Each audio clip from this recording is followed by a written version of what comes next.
श्री भगवान की। प्रभु प्रेमी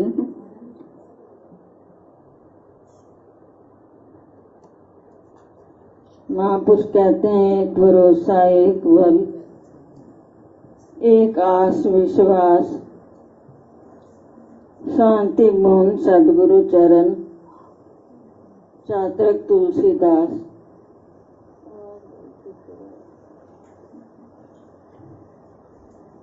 कहते हैं, हे प्रभु एक भरोसा आपका है, निर्बल के बल आप हैं, आस भी आपके चरणों में है, विश्वास भी आपका है। कहते गुरु महाराज के चरण शांति नक्षत्र हैं,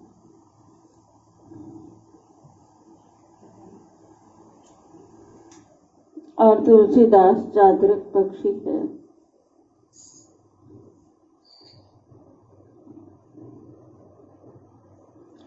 तो ये जो भगवान की भक्ति होती है, इसमें एक सहारा तो प्रभु का ही होता है।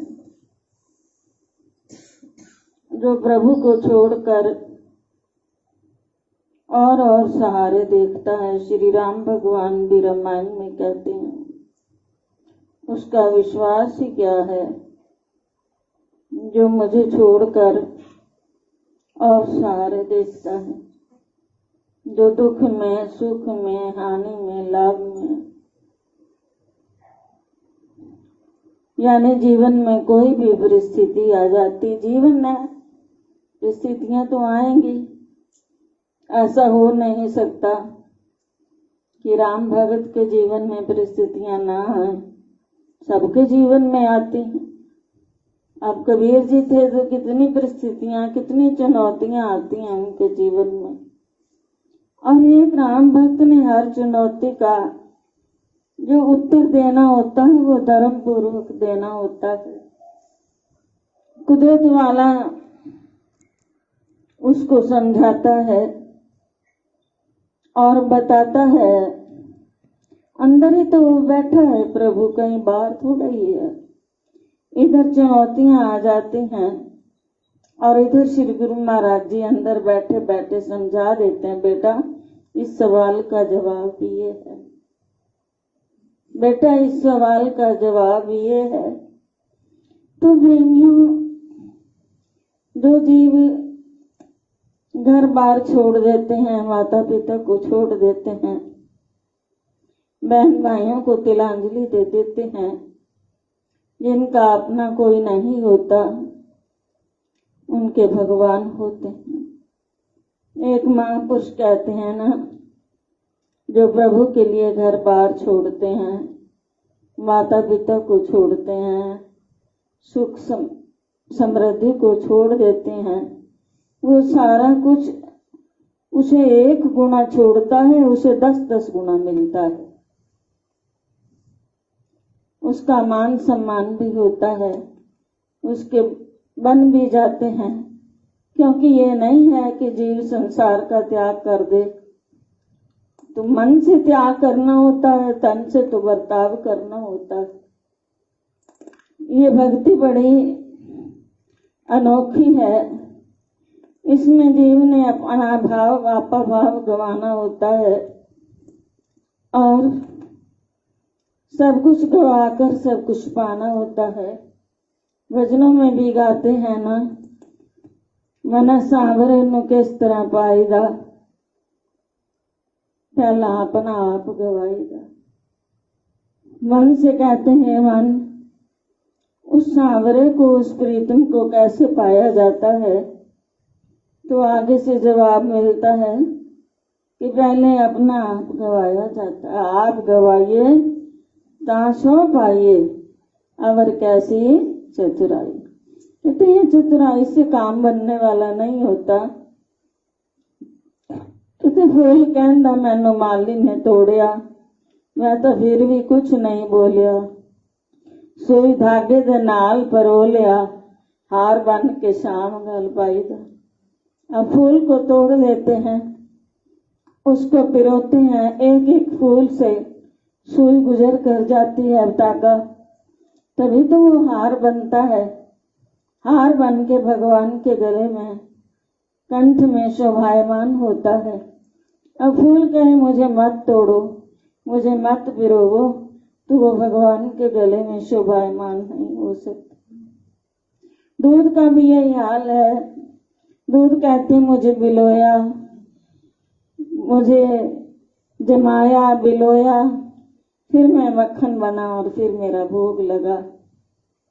तो इस तरह प्रेमियों मिट्टी है जो दाना है, दाने को धरती में डाल देते हैं, अब दाना तो दाना रह ही नहीं जाता। किसी ने दाना धरती में डाला, अब वो पौधा बन जाता है। वो खोजता है मेरा दाना कहाँ गया, मैं देखूं तो सही, मैंने दाने डाले थे वो कहाँ गए, लेकिन दाने हैं ही नहीं। तो कोई सज्जन आ जाती हैं, कहते हैं बेटा क्या ढूंढ रहे हो, कहते यहाँ मैंने दाने डाले थे। तो वो कहने लगे दाने पौधे बन गए। तो दाना कहने लगा तेरी कृपा हुई, तूने मुझे धरती में डाल दिया, मैं तो गल गया, मेरा अस्तित्व ही नहीं रहा और मैं पेड़ पौधा बन गया, मेरे पर फूल और फल आ गए। इसी तरह जीव की स्थिति होती है। मन का जो अभिमान है उसे गंवाना होता है, तभी परमेश्वर मिलते हैं। अगर मन में मान होता है तो भगवान नहीं मिलते। तो श्री महाराज जी के चरणों में आकर ऐसे संयोग बनते हैं जिससे जीव के मन का मान मर्दन हो जाए।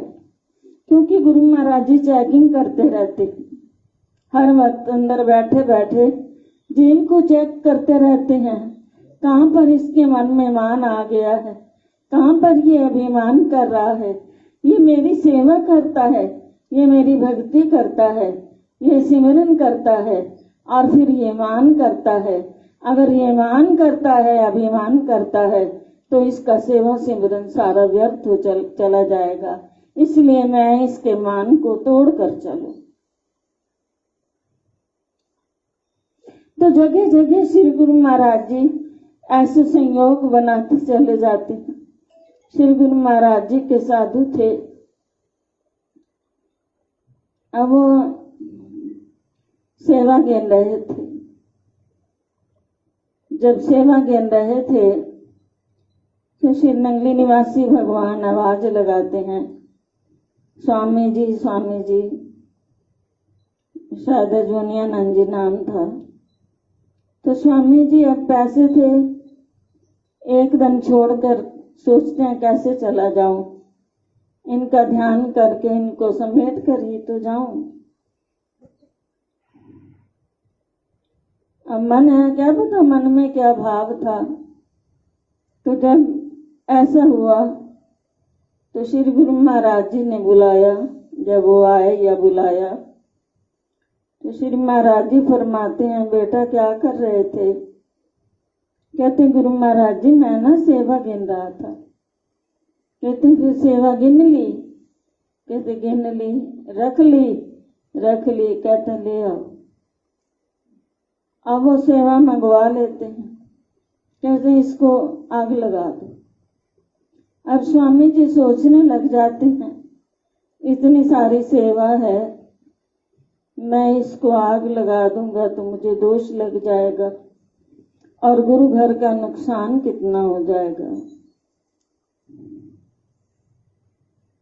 गुरु को कथन है, मान सब लीजिए सहजो बाई जी कहती हैं, हानि होए तो हो बन दीजिए।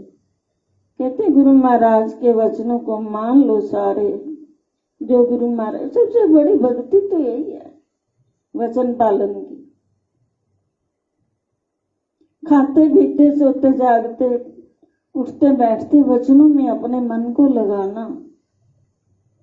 यहाँ पर कैसे श्री महाराज जी मुझे फरमाया, ये कैसे वचन फरमाए, मैं उनका पालन करके चलूं। और जहाँ वचनों को नहीं मानता तो समझो वो सीढ़ी से गिर रहा है। जहाँ वचन पालन नहीं कर रहा मानो वो नीचे आ रहा है, और जो वचन पालन कर रहा है वो ऊपर जा रहा है।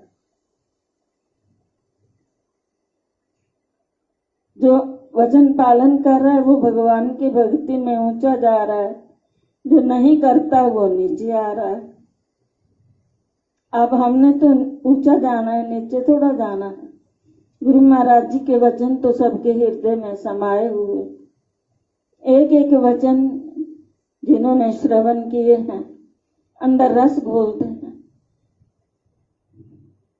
अमृत है ये, तो अमृत का सागर है गुरु महाराज जी के वचन। जो हृदय में धार के चलते हैं उनका लोक भी सुखी, उनका परमार्थ भी सिद्ध होता है। तो सोचते हैं स्वामी जी इतनी सारी सेवा है, अब मैं क्या करूं? पता नहीं अब गुरु महाराज जी की मौज क्या है। डरने लग गए, क्योंकि डरते बहुत थे श्री महाराज जी से। श्री महाराज जी इतना प्यार करते थे, इतना प्यार करते थे। नंगली निवासी भगवान जी कहती हैं जिसकी कोई हद नहीं, लेकिन जब गलती हो जाती थी तो समझाते भी बहुत थे, क्योंकि महापुरुष अगर समझाए ना तो मार्ग कहाँ से मिल जाएगा। भूले को गुरु मार्ग पाया, अवर त्याग हर भक्ति लाया। भूले हुए को मार्ग तो श्री गुरु महाराज जी डालते हैं। अगर गुरु महाराज मार्ग ना दिखाएं तो जी भक्ति कैसे करे, उसमें गुणों का समावेश कैसे हो जाए। तो श्री महाराज जी फरमाते हैं, क्या सोच रहे हो बेटा, जल्दी करो, हम कह रहे हैं इनको आग लगा दो। उस वक्त वो सोचते हैं, लेकिन फिर सोचते हैं अब पहले आज्ञा पालन नहीं किया तो ये नौबत आ गई। अगर अब आज्ञा पालन नहीं करूंगा तो फिर पता नहीं क्या कहते हैं श्री गुरु महाराज जी, तो मेरे से नाराज हो जाएंगे।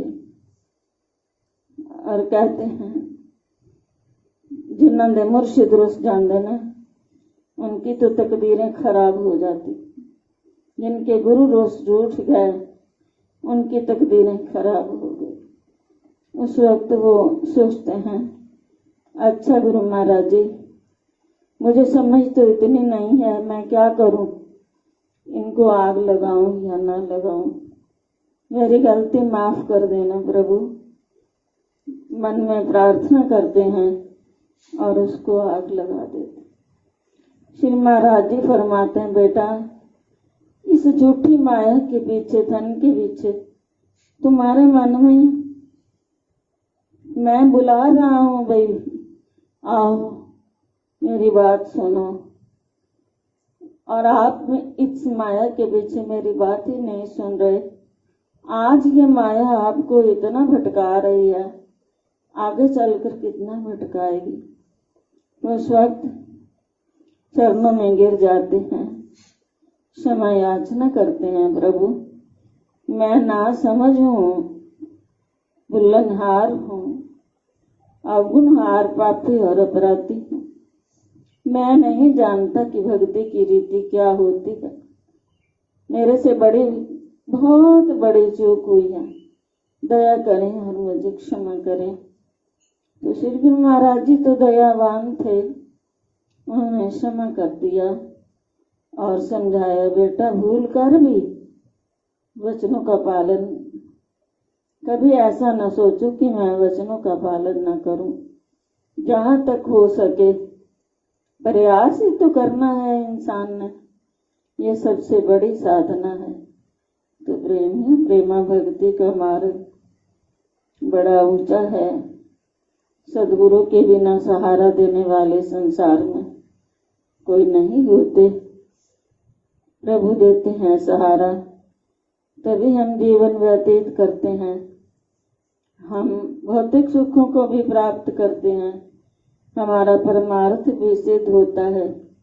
अगर प्रभु सहारा ना दे, ना हम लौकिक सुख प्राप्त कर सकते हैं और ना भगवान के ही सुख प्राप्त कर सकते हैं। तो सदा श्री गुरु महाराज जी के चरणों में मन झुका रहे, वचनों का पालन करें, ध्यान करके चलें जैसे किसी के पास धन होता है, किसी गरीब के पास, तो उसे संभाल संभाल कर चलता है, मेरा खो ना जाए, कोई चोर ना ले जाए, कहीं मैं लूट ना जाऊं। ये वचन है गुरु महाराज जी के। हम संभाल संभाल कर चलें, गुरु वचनों को रखना संभाल के, गुरु वचनों में गहरा राज है। कहते हैं गुरु वचनों को सदा संभाल कर चलो, गुरु वचनों में बड़े भारी राज, बड़े भारी राज। जिन्हें जानी है महिमा गुरु की, उनका डूबा कभी ना जहाज है, उनका जहाज कभी नहीं डूबता। तो प्रेम सदा श्री गुरु महाराज जी के चरणों में नतमस्तक रहे, यही जीवन का धन है। बोलो जयकार मेरे श्री गुरु महाराज की, बोलो साचे दरबार की, बोलो श्री नंगली निवासी भगवान